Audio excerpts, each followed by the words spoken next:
नमस्कार, स्वागत है आपका ज्ञान वृक्ष के इस ऑनलाइन क्लास में। दोस्तों, पिछली क्लास में आप लोगों को मैंने बताया था प्रायद्वीपीय भारत के बारे में। जैसे बताया था कि एक तरफ अरब सागर है और उसमें लक्षद्वीप समूह है।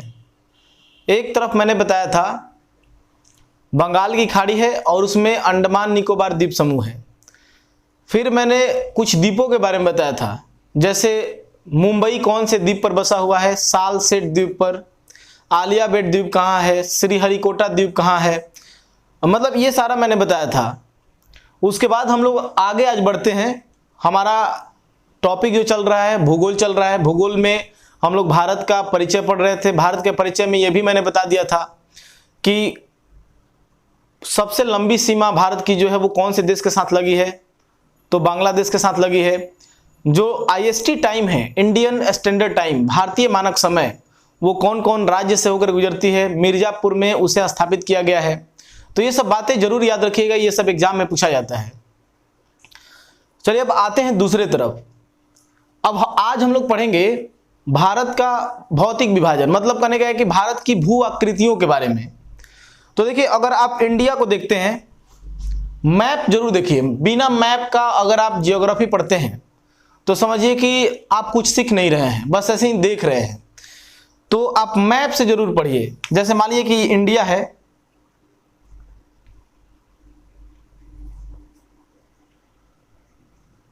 ये मान लेते हैं इंडिया है। अब इंडिया के इस हिस्से में आपको मिलेगा हिमालय। इंडिया के इस हिस्से में क्या मिलेगा? हिमालय। टॉपिक का नाम याद है कि लिखना पड़ेगा? भारत का भौतिक विभाजन। भारत का भौतिक विभाजन,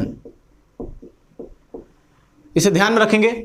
अब देखिए, ये जो हिस्सा आप देख रहे हैं ये कौन है? हिमालय।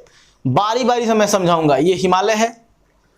हिमालय के बाद यहां पर आप आएंगे, जब यहां पर, तो ये जो एरिया आप देख रहे हैं, ये एरिया है प्लेन, मैदान। तो ये उत्तर भारत का मैदान के नाम से जाना जाता है। तो ये भी ध्यान में रखेंगे, उत्तर भारत का मैदान है, तो इसे भी स्टडी करना होता है। उसके बाद अगर ये आएंगे, यहां इस हिस्से में आएंगे, तो ये प्रायद्वीपीय भारत का हिस्सा है। प्रायद्वीपीय पठार बोलते हैं इसे। क्या बोलते हैं? प्रायद्वीपीय पठार। तो ये प्रायद्वीपीय पठार के बारे में भी पढ़ना है। पठार बोलते हैं प्लेट्यू को। तो ये पठार है, प्रायद्वीपीय पठार। और ये जो हिस्सा आप देख रहे हैं, ये इसका मैदान है, प्लेन है। तो मतलब प्रायद्वीपीय पठार डायरेक्ट समुद्र में नहीं मिला हुआ है, बीच में प्लेन है, मतलब समतल है, जहां खेती भी की जाती है, उसके बाद समुद्र में मिला हुआ है। तो इस एरिया को भी स्टडी करना है आपको। और उसके बाद नीचे आएंगे तो आपको आइलैंड्स मिलेंगे, जैसे यहाँ पे लक्षद्वीप, यहाँ पे अंडमान निकोबार द्वीप समूह। तो ये तो मैंने आप लोगों को पिछले क्लास में ही बता दिया था, तो इसे बताने की जरूरत नहीं है। ये अंडमान निकोबार, ये लक्षद्वीप समूह है। एक इसमें एक और बातें आती हैं कि यहाँ पर आपको ये जो हिस्सा दिख रहे हैं आप, ये है आपका मरुस्थल, डेजर्ट। तो डेजर्ट के बारे में भी आपको स्टडी करना है। तो इन्हीं सब चीजों के बारे में पढ़ेंगे। सबसे पहले किसके बारे में पढ़ेंगे हम लोग? हिमालय के बारे में। किसके बारे में पढ़ेंगे? हिमालय के बारे में। यहां से प्रश्न एग्जाम में बहुत सारे पूछे जाते हैं, आप बहुत ही अच्छे से इसे पढ़िएगा। तो चलिए शुरू करते हैं। हेडिंग डालेंगे हिमालय, या हेडिंग ये भी डाल सकते हैं उत्तर भारत का पर्वत।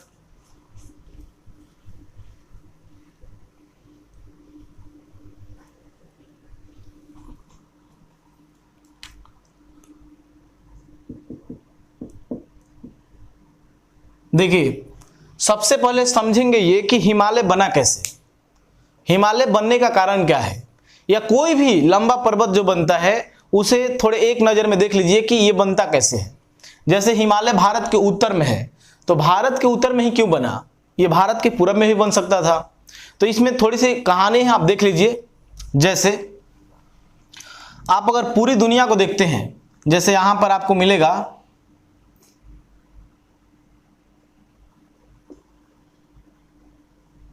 ये आपका नॉर्थ अमेरिका है, उत्तरी अमेरिका। और ये जो हिस्सा आप देख रहे हैं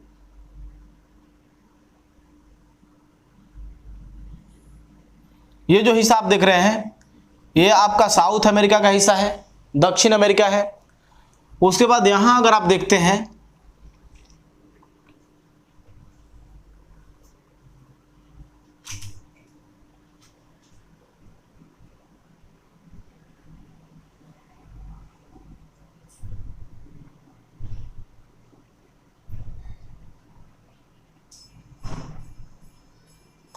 इस तरीके से, अब देखिए मैं ये समझाना चाह रहा हूं कि आप जो पूरे वर्ल्ड को देखते हैं ना, ये पूरा वर्ल्ड मैंने बताया था कि एक पैंजिया था, मतलब कहने का है कि ये सभी एक ही में थे। आप देख लीजिए उत्तरी अमेरिका, दक्षिणी अमेरिका, ये है अफ्रीका, अफ्रीका, और ये है यहां से लेकर यहां तक आप जो हिस्सा देख रहे हैं ये है यूरोप, यूरोप है। और ये कौन सा है? एशिया। और यहां पर आपको मिलेगा, यहां आप देखते हैं तो यहां पर आपको मिलेगा ऑस्ट्रेलिया, ऑस्ट्रेलिया। तो देखिए ये जितना भी हिस्सा आप देख रहे हैं पूरे वर्ल्ड का हिस्सा, ये कभी ना कभी सब एक ही में थे। आप देख करके बताइए कि आपको नहीं लगता है कि ये पूरा वर्ल्ड बिखरा हुआ है, टूटा हुआ है? मैं एक मैप दिखाता हूं, आप मैप थोड़ा सा देख लीजिए।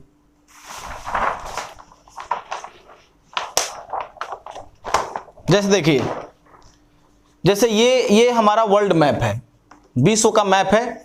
आप देख लीजिए यहां पर आपका दक्षिण अमेरिका है, यहां पर आपका उत्तरी अमेरिका है, यहां पर आपका अफ्रीका है, ये यूरोप है, ये एशिया है और ये ऑस्ट्रेलिया है। ये ऐसा नहीं लग रहा है कि टूटा हुआ है, बिखर गया है टूट करके। अगर इन सभी को आप जोड़ देंगे, इन सभी को जोड़ देंगे तो एक ही कॉन्टिनेंट बनेगा, सुपर कॉन्टिनेंट। तो बस इसे ध्यान में रखना है कि देखिए मैंने बताया था कि महासागर दुनिया में एक ही है। आप देख लीजिए कि कोई ऐसा महासागर नहीं है जो अलग है, सबका पानी एक दूसरे से कनेक्ट है, सब एक दूसरे से जुड़ा हुआ है, देख रहे हैं? तो इसे ध्यान में रखना है। तो वही मैंने यहां पे दिखाने की कोशिश की है कि कोई भी विश्व का बड़ा से बड़ा पर्वत अगर बना है तो वो पश्चिमी हिस्से में बना है, लेकिन जो हिमालय है वो भारत का उत्तरी हिस्सा में बना है। देखिए जैसे यहां पर आप देखेंगे ये दक्षिण अमेरिका महादेश है। तो दक्षिण अमेरिका में यहां पर एक बहुत ही लंबा पर्वतमाला है, ये देख लीजिए, ये पर्वतमाला है। इस पर्वतमाला का नाम क्या है? एंडीज, एंडीज, एंडीज पर्वत। अब यहां से एक प्रश्न आपको याद हो गया होगा कि एंडीज पर्वत कौन से देश में है, कौन से महादेश में है? तो ये साउथ अमेरिका में है, लेकिन एक देश में नहीं फैला हुआ है। ये यहां से मतलब चिली से शुरू होता है और यहां अर्जेंटीना तक फैला हुआ है। मतलब कहने का है कि ये दक्षिण अमेरिका महादेश में पड़ता है और इसके पश्चिमी हिस्से में है। इसका नाम एंडीज पर्वत है। दुनिया का सबसे लंबा पर्वतमाला है, याद रखिएगा। अगर पूछा जाए कि दुनिया का सबसे लंबा पर्वतमाला कौन सा है तो आंसर बताना होगा एंडीज पर्वतमाला। उसके बाद अगर आप देखते हैं नॉर्थ अमेरिका में, तो यहां से लेकर के ये जो हिस्सा है ये एक पर्वत है उत्तरी अमेरिका में, इसके भी पश्चिमी हिस्से में है। देखिए पश्चिमी पूर्वी कैसे, ऊपर में हमेशा उत्तर मानिए, होता ही है, बता दूंगा मैं। इंडिया में कैसे बताया था वैसे ही वर्ल्ड में भी है कि ऊपर में उत्तर होता है, नीचे में दक्षिण। तो इधर क्या होगा? पश्चिम होगा, वेस्ट साइड।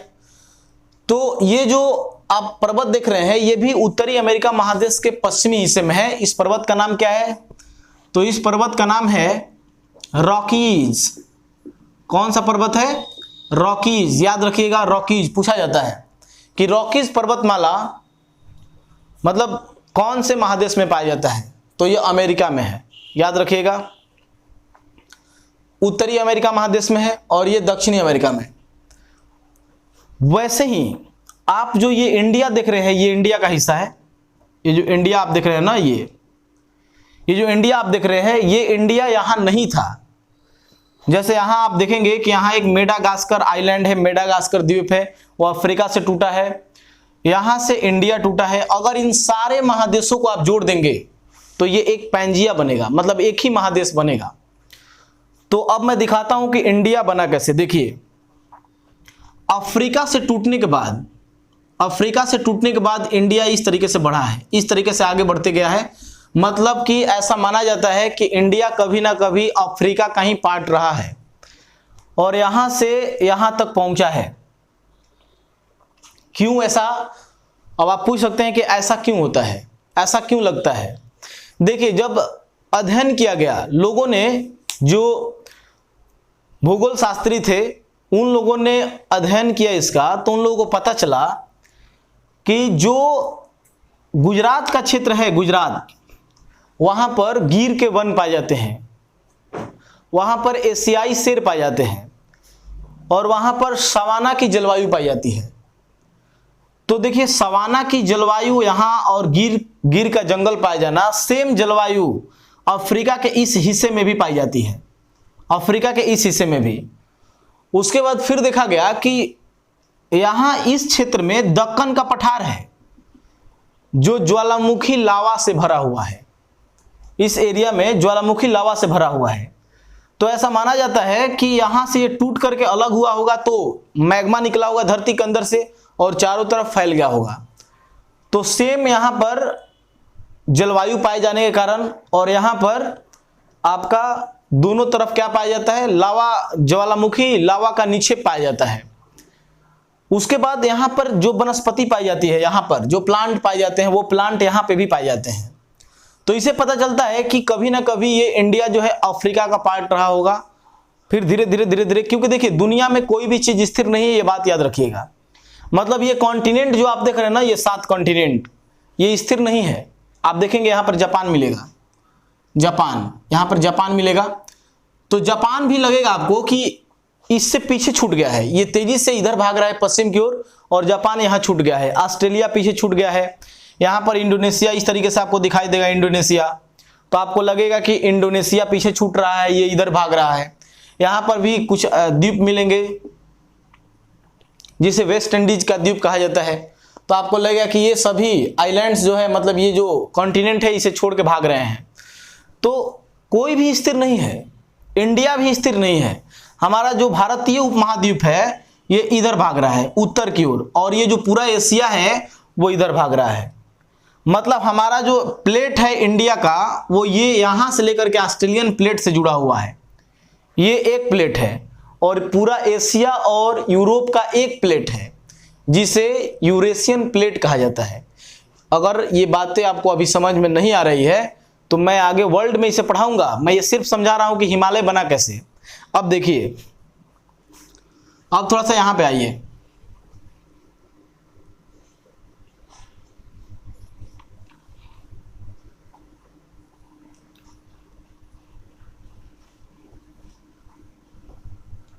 देखिए ये हमारा इंडिया है। अब वो सोचेंगे कि ये कैसे इंडिया है, इंडिया तो पूरा है। नहीं, पहले का मैं बता रहा हूं कि शुरुआत में इंडिया का यही हिस्सा अफ्रीका से टूटा था, और यहां पर जो हिस्सा था वो यूरेशिया का हिस्सा था, ये यूरेशिया का। तो ये हिस्सा जो था, ये हिस्सा, इसको क्या कहा जाता था, इस हिस्से को कहा जाता था गोंडवाना, और इस हिस्से को क्या कहा जाता था, अंगारा। तो ये अफ्रीका से टूटने के बाद आगे की ओर बढ़ रहा था, अफ्रीका से टूटने के बाद आगे बढ़ रहा था, और ये अंगारा इधर बढ़ रहा था। तो ये गोंडवाना लैंड था और ये अंगारा लैंड था। अब यहां से प्रश्न पूछा जाता है कि बताइए, जो भारत है, अभी जो भारतीय उपमहाद्वीप को देख रहे हैं, ये भारत किस भूमि का हिस्सा है? तो आपको आंसर बताना होगा गोंडवाना भूमि का। याद रखिएगा, गोंडवाना हिस्सा है, मतलब ये कभी ना कभी गोंडवाना का ही पार्ट रखा होगा। इसीलिए भारत में सबसे ज्यादा गोंडवाना काल के ही कोयले पाए जाते हैं, लगभग 94%। अगर 100% कोयले पाए जाते हैं हमारे देश में, तो 94% कहाँ के पाए जाते हैं कोयले? तो ये गोंडवाना युग के कोयले पाए जाते हैं, याद रखना है। तो अब यहां से क्या हुआ कि जो अंगारा लैंड है और नीचे गोंडवाना लैंड है, तो ये इधर भाग रहा था और ये इधर भाग रहा था। तो इसका स्पीड ज्यादा होने के कारण ये जा करके टकरा गया। लेकिन बीच का जो ये हिस्सा आप देख रहे हैं, ये बीच में ये सागर था, पानी से भरा हुआ क्षेत्र था। इसे बोलते थे टेथिस सागर, टेथिस सागर, टेथिस सागर, इसे याद रखना है। अगर कभी एग्जाम में पूछ दिया कि आज जहां हिमालय है वहां पहले क्या था, आज जहां हिमालय है वहां पहले क्या था, तो आंसर बताना होगा टेथिस सागर। अब क्या हुआ कि ये धीरे धीरे धीरे धीरे बहुत दिनों के बाद जा करके इससे टकरा गया। तो इसे टकराया तो जो नदियां इधर बहती थी, जो नदी इधर से और इस एरिया से बहती थी, वो अपना जो सेडिमेंट बहा के लाती थी, जो मलबा बहा के लाती थी, वो सभी इसमें आकर के जमा करती थी। तो जैसे ही ये आपस में दोनों आकर टकरा गए, तो टकराने के बाद, जैसे मान लीजिए यहां आकर टकरा गए, तो टकराने के बाद बीच में एक पर्वत का निर्माण हुआ, और यही पर्वत क्या हुआ, हिमालय। याद रखना है, हिमालय का निर्माण गोंडवाना लैंड और अंगारा लैंड के टकराने से हुआ है। शुरुआत में पैंजिया का विखंडन हुआ था। पैंजिया क्या था, तो एक सुपर कॉन्टिनेंट था, एक ही महादेश था। उसका शुरुआत में दो भागों में विभाजन हुआ, उसमें से एक था अंगारा लैंड और दूसरा था गोंडवाना लैंड। इन दोनों के टकराने से टेथिस सागर का जो मलबा था वो ऊपर उठ गया, और कौन सा पर्वत बना, तो हिमालय बना। तो मुझे ऐसा लग रहा है कि आप लोगों को समझ में आ गया होगा कि हिमालय बना कैसे। अब मैं हिमालय की आकृति को दिखाता हूं।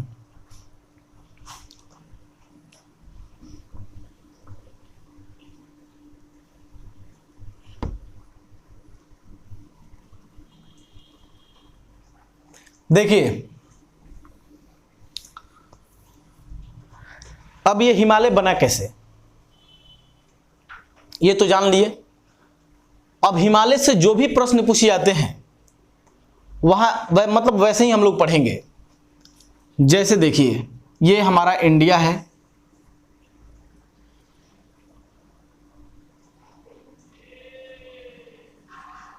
ये इंडिया है। अब यहां से हिमालय जो है, देखिए एक हिमालय का एक पार्ट बना, ये पहला पार्ट बना हिमालय का, इसका नाम रखा गया ट्रांस हिमालय। क्या रखा गया, trans Himalaya, trans Himalaya.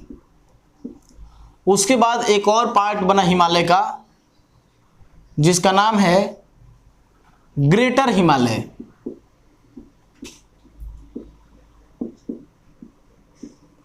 Greater Himalaya या महान हिमालय भी कहा जाता है, इसे याद रखना है।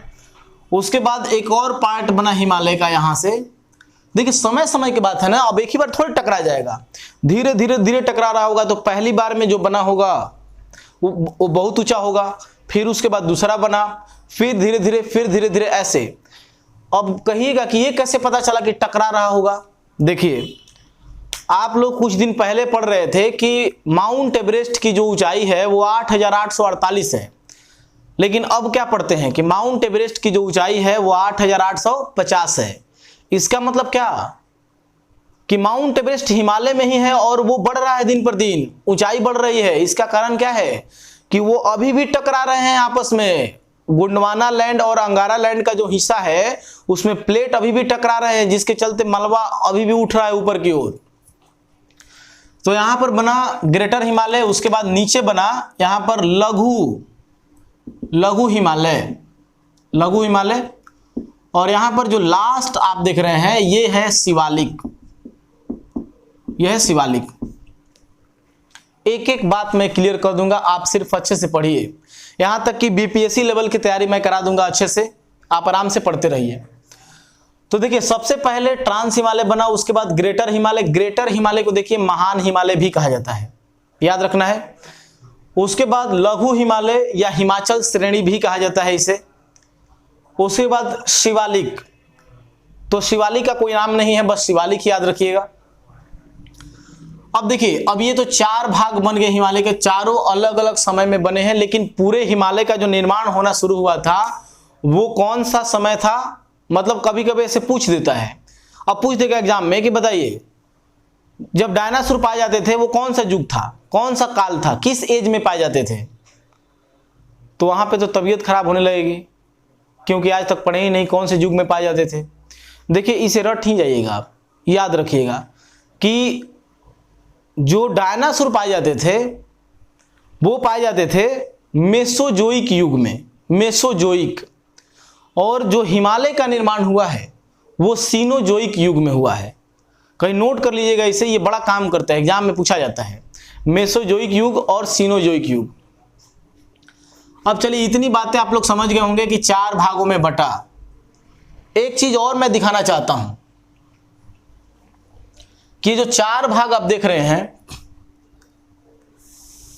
तो इसमें से आप बता सकते हैं कि आंतरिक हिमालय किसे कहा जाएगा और बाहरी हिमालय किसे कहा जाएगा। मतलब इनर हिमालय और आउटर हिमालय किसे बोलेंगे। तो देखिए इसे समझने का एक तरीका मैं बता दे रहा हूं। देखिए हिमालय पर्वत एक सर्कल का निर्माण करता है, एक वृत्त बनाता है, वृत्त। तो एक वृत्त का निर्माण करता है। तो देखिए यहां से एक मैंने ये ले लिया, एक मैंने ये ले लिया, एक ये और एक ये है आपका ट्रांस हिमालय। ये ट्रांस हिमालय है। उसके बाद ये कौन सा है, ये है ग्रेटर हिमालय, ग्रेटर हिमालय या महान हिमालय। उसके बाद ये है लघु हिमालय, लघु हिमालय। और ये कौन सा है, शिवालिक, शिवालिक। अब देखिए चारों पार्ट जो आप देख रहे हैं, ये चारों part trans Himalaya, greater Himalaya, लघु हिमालय, शिवालिक, यही चारों पार्ट हैं। इसको सर्कल मान लीजिए कि यहां से आप ऐसे बना लीजिए, ये सर्कल है, मान के चले कि एक वृत्त का निर्माण करता है।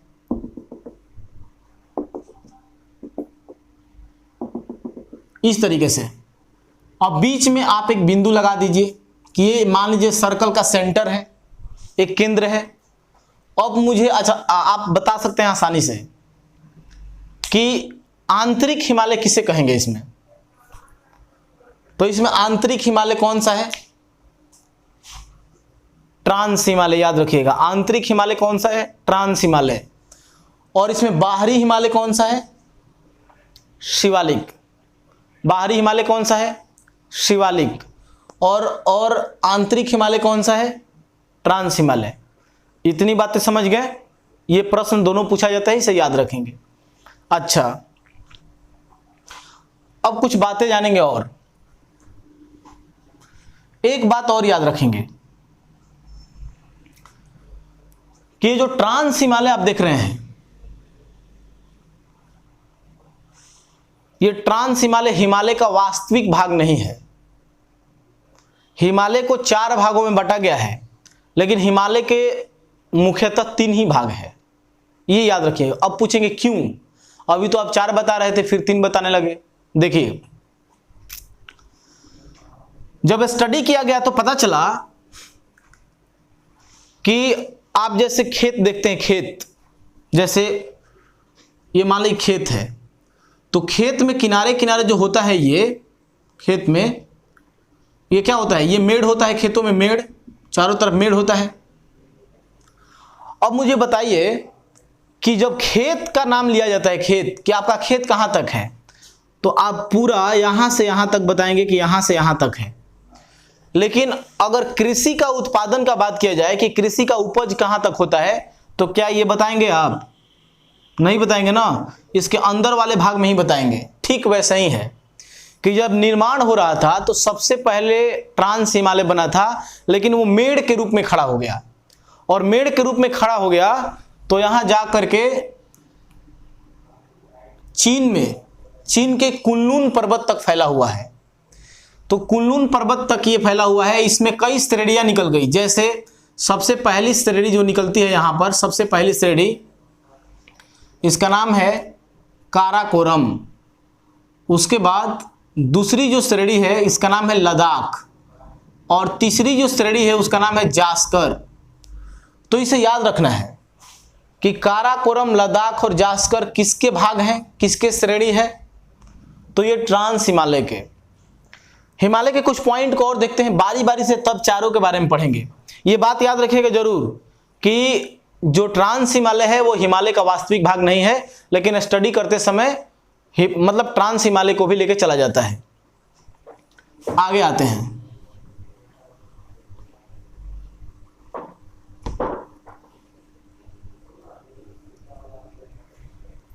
देखिए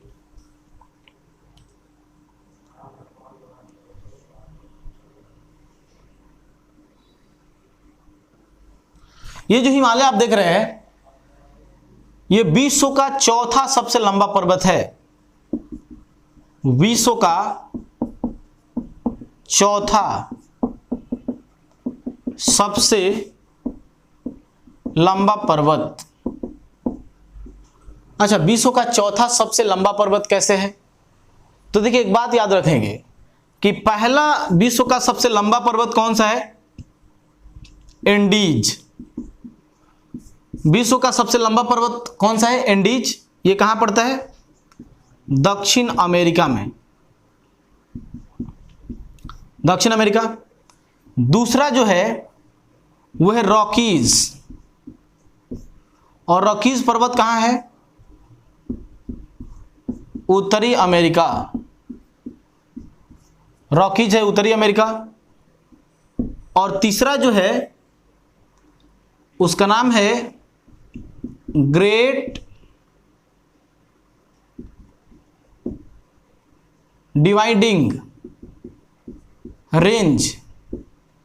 ये पड़ता है ऑस्ट्रेलिया महादेश में, ये ऑस्ट्रेलिया महादेश में है।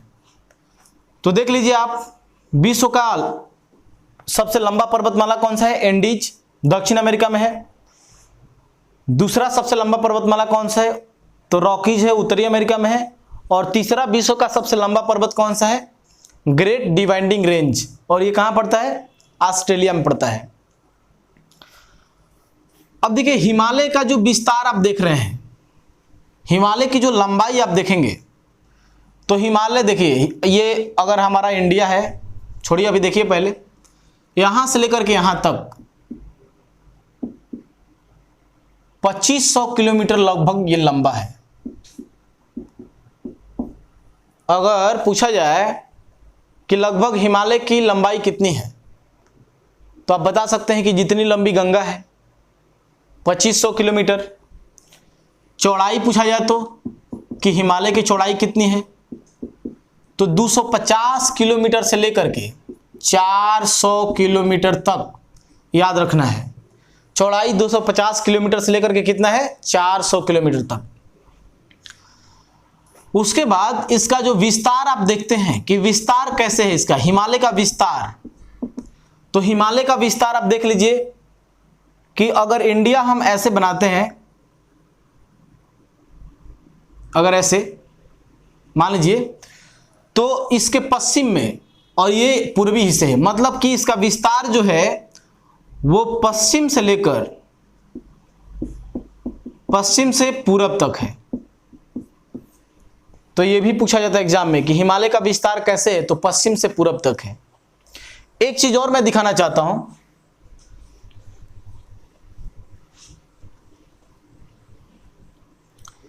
देखिए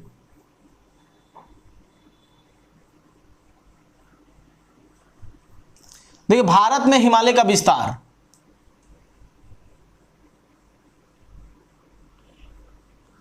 यहां पर पड़ता है एक पर्वत, यहां पर, इस पर्वत का नाम है नंगा पर्वत। नंगा पर्वत पड़ता है जम्मू कश्मीर के पीओके में, पाकिस्तान ऑक्युपाइड कश्मीर वाला जो क्षेत्र है उसमें पड़ता है। तो ये नंगा पर्वत है। उसके बाद यहां पर एक पर्वत है जिसका नाम है नामचा बारवा। नामचा बारवा।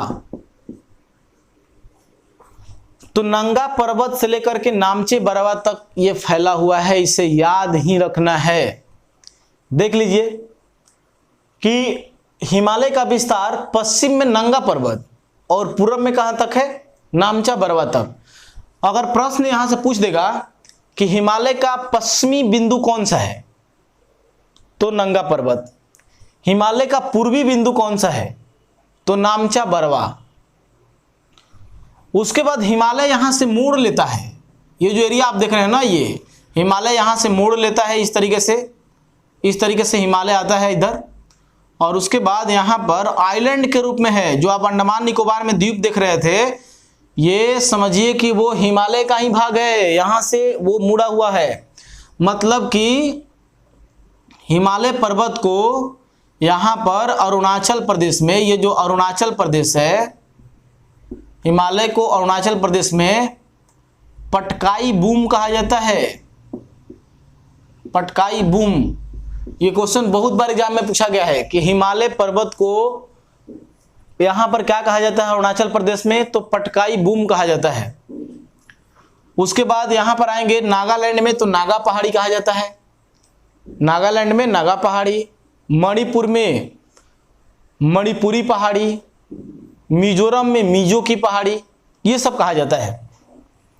तो इसे ध्यान में रखना है। अच्छा, अगर पूछ देगा आपसे कि अंडमान निकोबार द्वीप समूह या द्वीप जो देखते हैं अंडमान निकोबार द्वीप, वो सब किसके भाग हैं? किसके भाग हैं? हिमालय के ही भाग है, याद रखिएगा।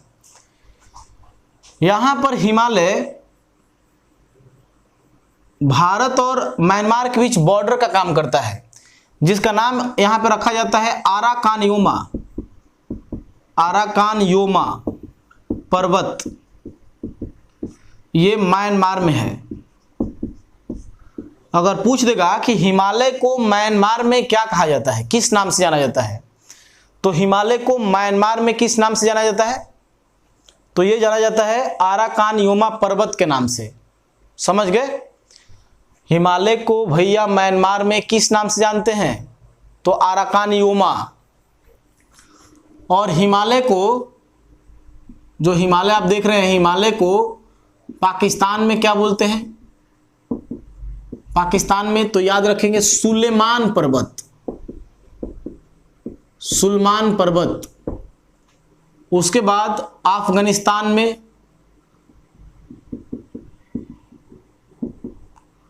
अफगानिस्तान में हिमालय को किस नाम से जानते हैं? तो हिंदू कुश पर्वत। हिंदू कुश पर्वत। मुझे लग रहा है कि आप लोग अच्छे से समझ रहे होंगे, क्योंकि देखिए उतना मैं पॉइंट पढ़ा दूंगा कि आपसे एग्जाम में प्रश्न नहीं छूटेगा। पाकिस्तान में हिमालय को क्या कहा जाता है? सुलेमान पर्वत। अफगानिस्तान में हिमालय को क्या कहा जाता है? हिंदू कुश पर्वत। और म्यांमार में हिमालय को क्या कहा जाता है? आराकानयोमा पर्वत। तो इसे याद रखेंगे। अब चलते हैं, बारी बारी से पढ़ते हैं। हिमालय के जो 4 पार्ट हैं उनको बारी बारी से हम लोग पढ़ते हैं। तो आइए पढ़ते हैं।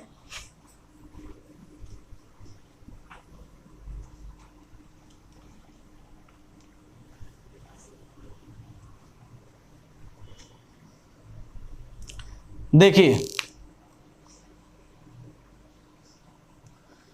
ये कौन सा हिस्सा है भाई?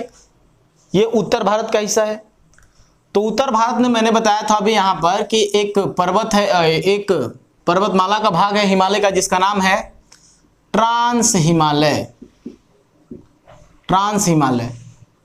तो ट्रांस हिमालय में 3 मैंने श्रेणियां बताई थी। एक श्रेणी का नाम मैंने बताया था काराकोरम, एक मैंने बताया था लद्दाख, और एक मैंने बताया था जास्कर। तो काराकोरम, लद्दाख और जास्कर, इन तीनों श्रेणी को अगर आपसे एग्जाम में पूछा जाएगा कि काराकोरम, लद्दाख और जास्कर किसके भाग हैं, तो क्या बताएंगे आप? ट्रांस हिमालय। याद रखिएगा। मतलब कहने का यह है कि मुख्य हिमालय में 3 ही भाग आते हैं। ये मेन हिमालय है, इसमें 3 ही भाग आते हैं। ग्रेटर हिमालय, मध्य हिमालय मतलब ग्रेटर हिमालय, उसके बाद लघु हिमालय और शिवालिक। ट्रांस हिमालय को पार हिमालय कहा जाता है, उस पार का हिमालय कहा जाता है। और इसमें 3 भाग है, जिसका नाम है काराकोरम, काराकोरम, लद्दाख और ये जास्कर। तो अब पूछा जाए कि काराकोरम, लद्दाख और जास्कर ये तीनों हिमालय का भाग है कि नहीं, तो नहीं। अगर पूछा जाएगा कि काराकोरम, लद्दाख और जास्कर हिमालय में पाया जाता है कि नहीं, तो नहीं पाया जाता है। क्यों? क्योंकि मैंने अभी क्या बताया कि ट्रांस हिमालय हिमालय का भाग नहीं है। इसीलिए ट्रांस हिमालय में ही काराकोरम, लद्दाख और जास्कर पाया जाता है, तो ये भी हिमालय का भाग नहीं होंगे, ये याद रखिएगा। इन तीनों में से प्रश्न पूछ देता है कि कौन हिमालय में स्थित नहीं है, तो आपको याद रखना होगा काराकोरम, लद्दाख और जास्कर, ये तीनों हिमालय में नहीं पाया जाता है, क्योंकि ये तीनों ट्रांस हिमालय में पाया जाता है और ट्रांस हिमालय हिमालय का भाग नहीं है। इतनी बात समझ गए? अच्छा, ये भी मैंने बता दिया था कि क्यों नहीं है ट्रांस हिमालय हिमालय का भाग। अब देखिए, ये जो काराकोरम आप देख रहे हैं ना, काराकोरम, इसके बारे में एक बात देख लीजिए। काराकोरम भारत का सबसे ऊंचा दर्रा है, सबसे ऊंचा दर्रा,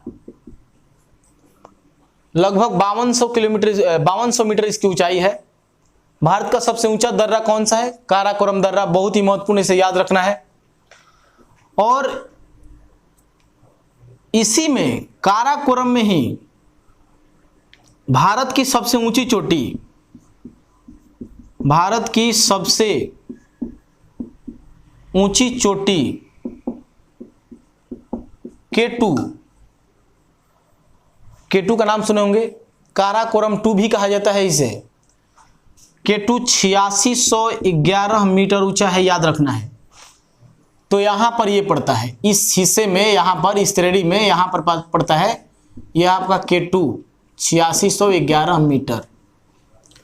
मतलब कहने का यह है कि ये जो K2 आप देख रहे हैं 8611 मीटर K2, इसकी ऊंचाई जरूर याद रखिएगा। 8611 मीटर बहुत बार एग्जाम में पूछा गया है। और ये पीओके में पड़ता है, ये कहां पड़ता है? पाकिस्तान ऑक्युपाइड कश्मीर में पड़ता है। तो ये भारत की सबसे ऊंची चोटी है, याद रखिएगा।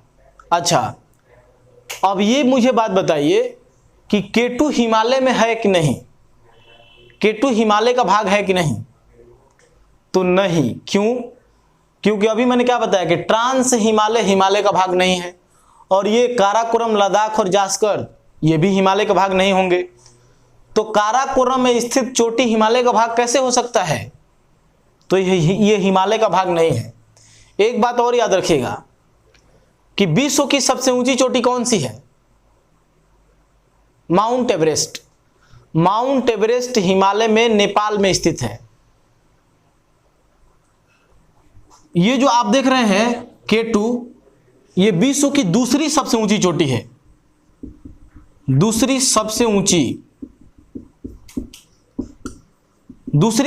चोटी है, क्योंकि हिमालय में स्थित जो माउंट एवरेस्ट है उसकी ऊंचाई 8850 मीटर है, और ये दूसरे स्थान पे आती है 8611 मीटर। बहुत ही महत्वपूर्ण, इसे याद रखना है।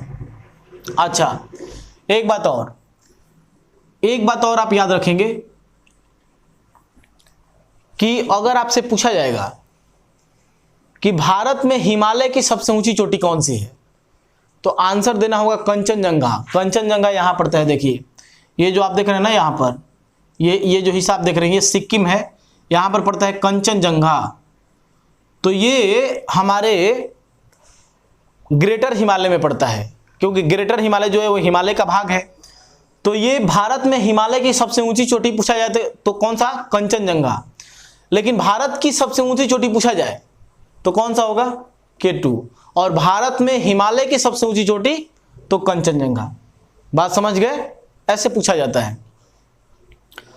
अब देखिए, ये जो आप लद्दाख देख रहे हैं, लद्दाख और जास्कर, तो लद्दाख और जास्कर के बीच से होकर के एक नदी बहती है।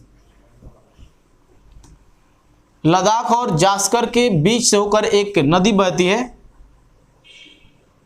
यह है लद्दाख और यह जास्कर। इन दोनों के बीच से होकर के एक नदी बहती है, इस नदी का नाम है सिंधु। और इसे रट जाइएगा, इसे रट ही जाना है कि सिंधु नदी किन दो श्रेणियों के बीच से होकर बहती है? ये पर्वतों का श्रेणी है। तो सिंधु नदी किन दो पर्वतों के बीच से होकर बहती है? पर्वत श्रेणियों के बीच से, लद्दाख और जास्कर के बीच से होकर बहती है। तो इसे याद रखना है, ये पूछा ही जाता है, बहुत ही महत्वपूर्ण है। उसके बाद ये हो गया लद्दाख, जास्कर। उसके बाद नीचे आप देखेंगे यहां पर तो एक दर्रा पड़ेगा और जिसका नाम है श्रेणी है पीर पंजाल। पीर पंजाल। तो देखिए कभी कभी आप ऑप्शन में ऐसे दे देगा जैसे काराकोरम, लद्दाख, जास्कर और पीर पंजाल। इन चारों को प्रश्न में दे देगा और बोलेगा कि इनमें से कौन हिमालय का भाग है। तो मैंने बताया था क्या कि ये तीनों हिमालय का भाग नहीं है, क्योंकि ये ट्रांस हिमालय में है और ट्रांस हिमालय हिमालय का भाग नहीं है। तो काराकोरम, लद्दाख और जास्कर हिमालय के भाग नहीं होंगे। तो हिमालय में कौन स्थित है? पीर पंजाल, क्योंकि ये ग्रेटर हिमालय में पड़ता है और ग्रेटर हिमालय हिमालय का भाग है। तो इसे याद रखना है, ये प्रश्न पूछा गया एग्जाम में। तो आज मैं इतना ही छोड़ दे रहा हूं।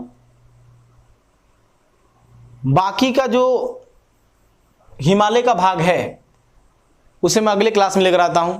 जैसे हम लोगों ने पढ़ा अभी किसके बारे में? ट्रांस हिमालय के बारे में। तो अगले क्लास में हम लोग पढ़ेंगे ग्रेटर हिमालय के बारे में, उसके बाद पढ़ेंगे आपका लघु हिमालय के बारे में, फिर शिवालिक के बारे में। उसके बाद हम लोग पढ़ेंगे इस भारत में पर्वतों का जो संरचना है, जैसे अरावली पर्वत, उसके बाद विंध्य पर्वत यानी कि विंध्याचल पर्वत, उसके बाद यहाँ पर आपको मिलेगा सतपुड़ा पर्वत, सतपुड़ा के बाद यहाँ पश्चिमी घाट पर्वतमाला के बारे में, पूर्वी घाट पर्वतमाला के बारे में। तो इन सब के बारे में हम लोग अगले क्लास में पढ़ते हैं। तो इतनी बातें आपको समझ में आ गई कि हिमालय कैसे बना, हिमालय में कितने भाग हैं। तो ऐसे ही हम लोग आराम आराम से पढ़ेंगे और मैं वादा करता हूं कि आपसे एग्जाम में कोई प्रश्न छूटेगा नहीं। तो ठीक है, मिलते हैं नेक्स्ट वीडियो में।